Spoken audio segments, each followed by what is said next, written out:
మామూలుగా కథ ఇది కొండగట్టు హనుమంతుడి మీద బ్యాక్ డ్రాప్లో ఒకటి క్యూట్ లవ్ స్టోరీ అనేది ప్లాన్ చేస్తున్నావు ఎవరన్నారు మీతో?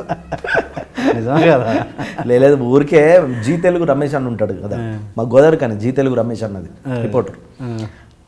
మా వేణు క్లాస్మేట్ రూమ్మేట్. మాకు అప్పటి నుంచి బాగా మేము ఏ స్టేజ్కి వెళ్ళినా రమేష్ అన్నను ఎప్పుడు మేము తక్కువ అంటే అన్నానే ఉంటుంది. ఊరికే ఏదో నా బయట తీసుకోవడానికి వచ్చినప్పుడు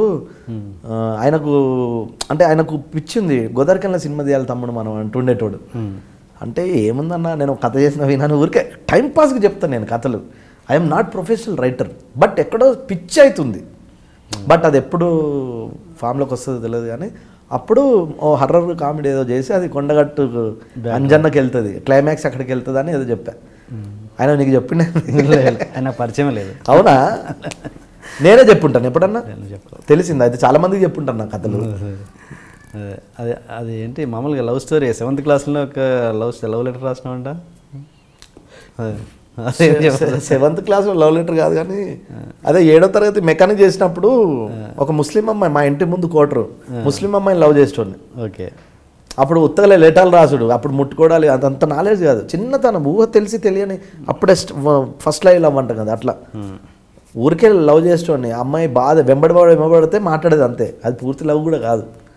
ఇంకా ఊహ అంటే కష్టము లైఫ్ తెలిసిన తర్వాత లవ్ చేసే అంత టైము, లవ్ చేసే అంత మెచ్యూరిటీ మైండ్ కాదు. ఒకవేళ ఎదిగే కొద్దీ కష్టాలు స్ట్రగుల్స్ ఈ టైంలో లవ్ చేసే అంత ఉండేది కాదు. ఎప్పుడు అన్నలు వదినలు చెల్లెలు ఇదే అయిపోయింది జీవితం.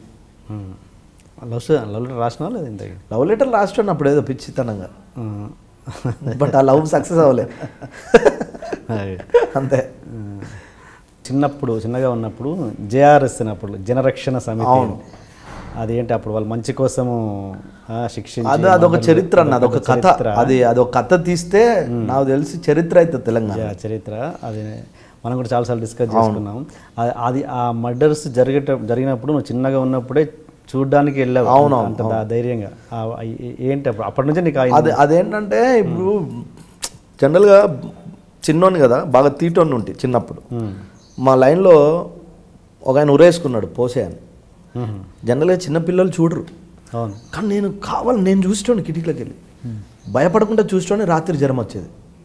ఏదన్నా ఇంట్రెస్ట్ ఉంటే చూడాలి, అంటే మనకు అది అబ్జర్వేషన్ అని తెలియదు, ఏదో పిచ్చి చూడాలి. చిన్నపిల్లలు భయపడ్డా నేను భయపడను, చూసేటోని. ఇలాంటి ప్రాసెస్లో అప్పట్లో రౌడీజం ఎక్కువ ఉండేది. జనరల్గా చాలామందికి తెలియదు ఏంటంటే కోల్ బెల్ట్ ఏరియాలో రౌడీజం ఎక్కువ ఉంటుంది. ఆ రోజుల్లో జాఫర్ బాయ్ అని మా చిన్నతనంలో పెద్ద రౌడీ షీటర్ ఆయన జైలుకి వెళ్ళిండు, అదొక ఎపిసోడ్. అది పక్కకు పెడితే ఆ టైంలో ఒక నలుగురు యువకులు, వాళ్ళు ప్రజల భావాలు ఎక్కువ ఉన్నోళ్ళు, వాళ్ళు ఏం చేసినంటే నక్సలైట్లో జైలు అయ్యారు. నలుగురు నక్సలిజం, అప్పుడు నక్సలిజం ఫామ్లో ఉండే వీళ్ళు నలుగురు నక్సలిజంలో జాయిన్ అయ్యే టైంకు నక్సలిజం కమర్షియల్ అయిపోయింది. అప్పట్లో వీళ్ళు పోయినంత కిక్కు లేదు వాళ్ళకు, కమర్షియల్ అయిపోయింది. వీళ్ళు బయటకు వచ్చిన తర్వాత ఈ రౌడీజం అలానే ఉంది గోదావరికంలో, మార్కెట్లో అక్కడ ఇక్కడ. ఈ నలుగురు ఏం చేసిందంటే ఇట్లా కాదు అని జేఆర్ఎస్ అని ఒక పార్టీ పెట్టింది, జనరక్షణ సమితి అని ఒక లెటర్ మీద రాష్ట్రాలు. ఇప్పుడు నువ్వు టీఎన్ఆర్ కొంచెం ఎక్కువ చేసినావు అనుకో, నీకు లెటర్ మీ ఆఫీస్ దగ్గర లెటర్, టీఎన్ఆర్ కొంచెం ఎక్కువ చేస్తానో చూసుకోవాలి. అంటే ఇది రియల్ లైఫ్లో అంటే రౌడీ షీటర్లు, అది పలానోడి పేరు రాసేటోళ్ళు, ఆడినలేదనుకో అని చంపేసి జనరక్షణ అని పెట్టేటోళ్ళు. అట్లా ఒక 4-5 మర్డర్లు జరిగినాయి. రౌడీజం పూర్తిగా నశించిందన్న ఆ రోజుల్లో.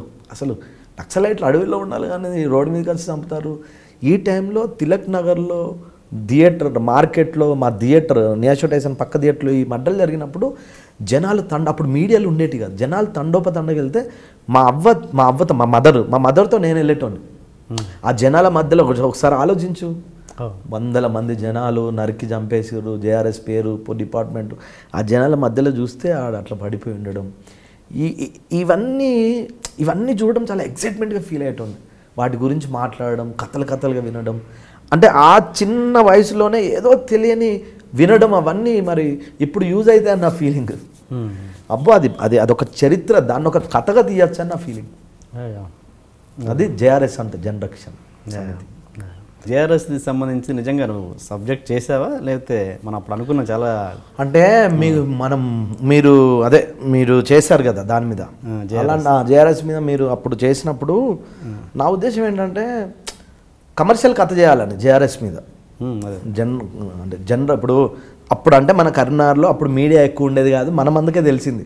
అదే జేఆర్ఎస్ జనరేషన్ ఈ రోజుల్లో ఉంటే అది ఎంత ఫామ్ ఫర్ ద పీపుల్ అని వచ్చింది కదా తమిళ సినిమా. లైక్ ఠాగూర్ కదా, సేమ్ ఠాగూరే మనకు ఒరిజినల్గా ఉంది కదా కోల్బెల్ట్ ఏరియా. ఠాగూర్ కంటే ముందు స్టోరీ ఒరిజినల్ స్టోరీ అది కదా. దాన్ని కమర్షియల్ సినిమా చేయాలి, ఒకవేళ కమర్షియల్ కథలు రాస్తే మనది చాలా గొప్ప కథ అయింది కదా అని పిచ్చి అంతే.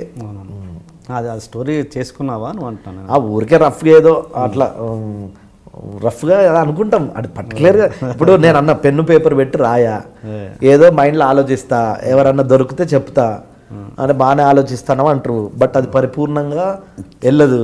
అది నిజంగా నా తలరాతలో ఇప్పుడు యాక్టర్గా పేరు వచ్చినట్టు నాకు అట్లా రాసి పెడితే నాకు 2 years బ్యాకే చెప్పినావు ఏంటి ఇది ఇది. అవును 100%. మీకెందుకు పర్టికులర్గా చెప్పానంటే మీరు దాని మీద అవి చేశారు కదా, అలా కాదు. సినిమా ఫార్మాట్ ఒక పద్ధతి ఉంటుంది కదా కమర్షియల్ బ్యాక్గ్రౌండ్లో, ఆర్ట్ సినిమా తీస్తే బాగోదు అని అట్లీస్ట్ మీరన్న మీకు ప్యాషన్ కదా డైరెక్షన్ చేయాలని, నేనే కథిస్తా అట్లా చెప్పిన అంతే. మామూలుగా నువ్వు డ్రింక్ చేయవు కదా అసలు.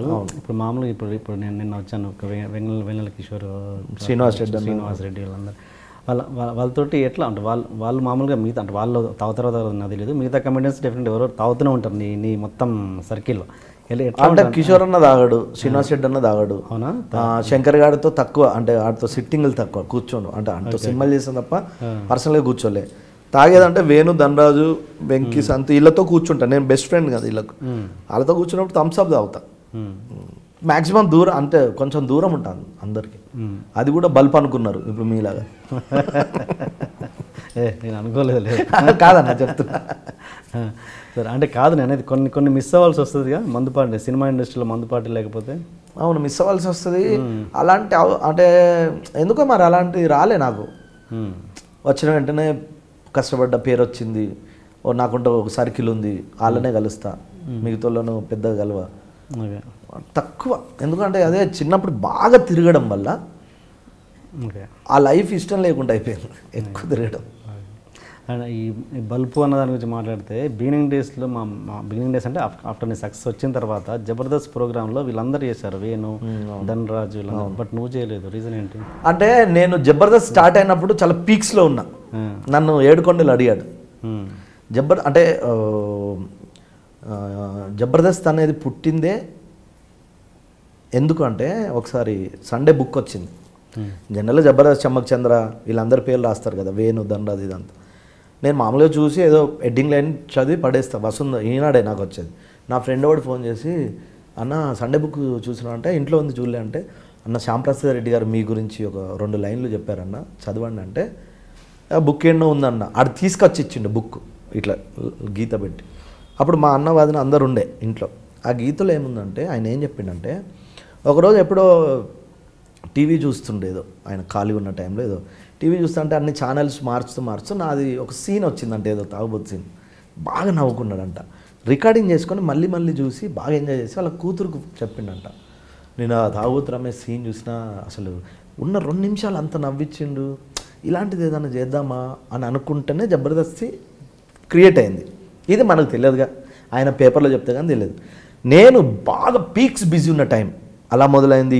ఈ టైం వెంకటాద్రి టైంలో పీక్స్ బిజీ.